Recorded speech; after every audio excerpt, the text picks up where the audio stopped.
ஜாலியாக தான் பார்த்துட்டு இருந்தேன். பிரதீப் ப்ரோக்காக என்டர்டைன்மெண்ட்டாக ஜாலியாக என்ஜாய் பண்ணி பார்த்துக்கலாம். மற்றபடியில் படம் கொஞ்சம் லாகாக தான் போயிட்டுருக்கு. நிறைய இடத்துல லாக் இருந்தாலும் அவர் தான் நல்லா மேனேஜ் பண்ணி சூப்பராக எடுத்துகிட்டு போகிறாரு. சிம்பிளான கதைன்னு சொல்ல முடியாது, ஒரு மாதிரி ஹெல்ப் பண்ணுறதுக்காக பண்ணுறாரு அவர் எல்லாமே. ஆனால் பண்ணும்போது ரொம்ப இறங்கி பண்ணுற மாதிரி பண்ணுறாரு. ஆனால் என்ன சொல்கிறது, நமக்கு ரியாலிட்டிக்காக செட் ஆகாது அப்படின்ற மாதிரி இருக்கும். அந்த அளவுக்கு ஃபேமிலி மூவிஸ்லாம் ஃபேமிலி ஆடியன்ஸ்லாம் கண்டிப்பாக லைக் பண்ண மாட்டாங்க. இப்போ கொஞ்சம் ஜென்சியாக போகுது, அப்புறம் கிரிஞ்சாகவும் இருக்குது, அப்படியே பேலன்ஸ் ஆகுது. ஆமாம், அது இல்லை ப்ரோ, எனக்கு 2 படமும் ரொம்ப பிடிக்கும். ஆனால் இந்த படத்தில் அந்த அளவுக்கு எனக்கு சாட்டிஸ்ஃபைட் இல்லை ப்ரோ. மிஸ் ஆகுதுன்னா கதை கொஞ்சம் இதாக போகுது ப்ரோ. அதான் ப்ரோ, நான் கொஞ்சம் லவ் ஸ்டோரி ப்ரெடிக்ட் பண்ணியிருக்காரு ப்ரோ, ஆனால் கதை பண்ணல ப்ரோ. கேஸ்ட் வைஸ் அதெல்லாம் பேசுகிறாங்களே, அதெல்லாம் ரொம்பவே சூப்பராக பேசியிருக்காங்க. என்னலையும் ஓரளவுக்கு சூப்பர் தான், பரவாயில்ல. ஜென்சி இப்போ இருக்காங்க பார்த்தீங்கன்னா அவங்களுக்கு தான் ஓகே தான் ப்ரோ. கோமாளி, டிராகன், லவ் டுடே, அதுக்கப்புறம் இந்த படம் அவர் தனி ஃப்ளேவர் கொடுத்துருக்காரு. ரொம்ப சந்தோஷமாக இருக்குங்க பார்க்குறதுக்கு. வந்து பார்த்தீங்கன்னா பிடிச்ச பொண்ணுக்காக வந்து என்ன வேணால் பண்ணலாம், அதுதான் மெசேஜ். ப்ளஸ் வந்து ஆணவ படங்களையும் பற்றியும் கொஞ்சம் பண்ணியிருக்காங்க. இப்போ நம்ம சொசைட்டியில் என்ன நடந்துருக்கு பார்த்து அது பேஸ் பண்ணி தான் எடுத்திருக்காங்க. ஜாலியாக இருக்குங்க. இப்போது எப்படி இப்போ எல்லா படமும் வந்திருக்கு, பைசன் வந்திருக்கு, ப்ளஸ் இன்னொரு படம் டீசல் அதுவும் வந்திருக்கு. பட் டியூடு வந்து அவருக்கு தனி ஃப்ளேவர் இருக்கும்னு சொல்லி எதிர்பார்த்து தான் வந்தேன். 100% சூப்பராக இருக்குது. 90s kids also soldier message, maybe 90s kids go, they'll also say yeah they have convey பண்ணி அதான் நான் சொல்றேன். அந்த மெசேஜ் மேபி 90s kids கொண்டு கொஞ்சம் maybe love story they won't be able to relate with all the situationship and all that. It was fun. Rating எவ்வளவுக்கு? 10 க்கு 5 க்கு 10 க்கு 9 கொடுக்கலாம்.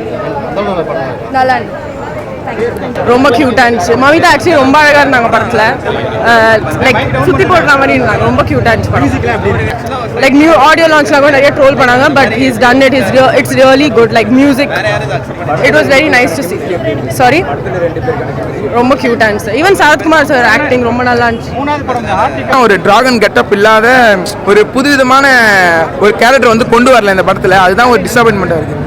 அதே டிராகன் அதே கெட்டப்பில் வந்து லவ் துறையில் வந்து கொண்டு வந்ததுனால அது பெரிய ஒரு டிசப்பாயின்மெண்ட்டாக இருக்குது.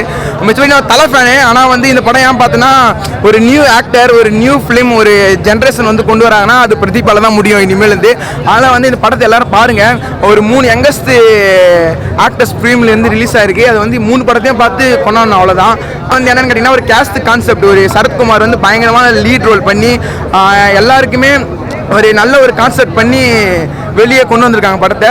மிச்சபடி வந்து இந்த படத்தில் இந்த பிஜிஎம், இந்த சாங்கெல்லாம் வந்து 3 பாட்டுலையும், இந்த இன்னைக்கு ரிலீஸ் ஆன 3 படத்துலையும் இந்த பிஜிஎம் இந்த சாங்கெல்லாம் அல்டிமேட்டாக கொண்டு வந்திருக்காங்க. அதனால் வந்து இந்த படத்தில் வந்துட்டு என்ன டிசப்பாயின்மெண்ட் அப்படின்னு கேட்டிங்கன்னா, ஒன்றும் இல்லை, அந்த ஒரே பிஜிஎம் வச்சு இந்த ஒரு 2 ஹவர் படத்தையே வந்து ஓட்டிட்டாங்க, அவ்வளோதான். மிச்சபடி நல்லா சூப்பராக இருக்குது படம், பயங்கரமாக இருக்குது. தீபாவளிக்கு வந்து எல்லாரும் கொண்டாட வேண்டிய படம் தான், நல்லா இருக்குது.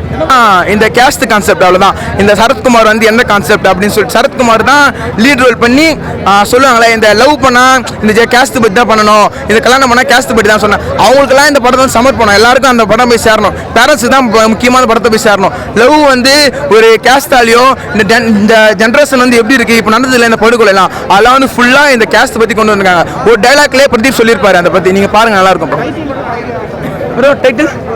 டைட்டில் வந்து அந்த படத்தில் வந்து ஒரு 2-3 சீனு தான் அது வந்து சம்மந்தம். மிச்சபடி டியூட் டிராகனுக்கு இருந்ததுல அந்த அளவுக்குலாம் வந்து ஃபுல்லாலாம் சம்மந்தப்படத்தில் ஓரளவுக்கு படம் டைட்டில் எப்படி வச்சிருக்காங்க, அவ்வளோதான். மிச்சபடி போர் அடிக்காமல் சூப்பராக இருந்தது. ஒரு 2 ஹவர் பார்க்க வேண்டிய படம் நல்லா இருக்கும். நீங்கள் 3 படத்தையே பாருங்கள், எந்த படம் நல்லா இருக்கோ அதை நல்லா பார்த்து சொல்லுங்கள். someone's feeling, அதுதான் இது எண்ட் ஆஃப் தி டே சொல்ல வராங்க. கேஸ்ட் எல்லாமே it don't matter, you have to respect someone's feeling. It was perfect. அப்புறம் ஆணவ படங்களை பற்றியும் கொஞ்சம் சொல்லியிருக்காரு, அவ்வளோதான் விஷயம். அவங்க பிடிச்ச பொண்ணு அவங்க லவ் பண்ணி கல்யாணம் பண்ணிக்கலாம், ஓகேங்களா? தேங்க்யூ. அடுத்த அனிருத்தோட கம்மிங் சூப்பராக இருக்குது. இதில் வந்து பொண்ணுக்கு வந்து 24 அந்த 5 அந்த மாதிரி வயசு இல்லை ப்ரோ. என்னால் சொல்ல முடியும், வராதுன்னு தான் சொல்ல முடியும் ப்ரோ. அதனால பார்க்கலாம். அவரோட ஆடியன்ஸ் இருக்காங்க, பிரதீப் ப்ரோக்கு ஒரு ஆடியன்ஸ் இருக்காங்க, அவர் கண்டிப்பாக இது பண்ணிடுவாங்க. மற்றபடி பைசன் தான் நான் ஐடியா இருக்குது ப்ரோ. அடுத்த பைசன் தான். நான் பைசனுக்கு ஆர்டர் புக் பண்ண சொன்னேன் ப்ரோ. டியூடுக்கு போட்டான் ப்ரோ அவன். நான் போயிட்டு பைசனுக்கு டிக்கெட் வாங்கிட்டு வந்து அப்புறம் வந்துட்டு சொல்கிறேன் ப்ரோ உங்ககிட்ட.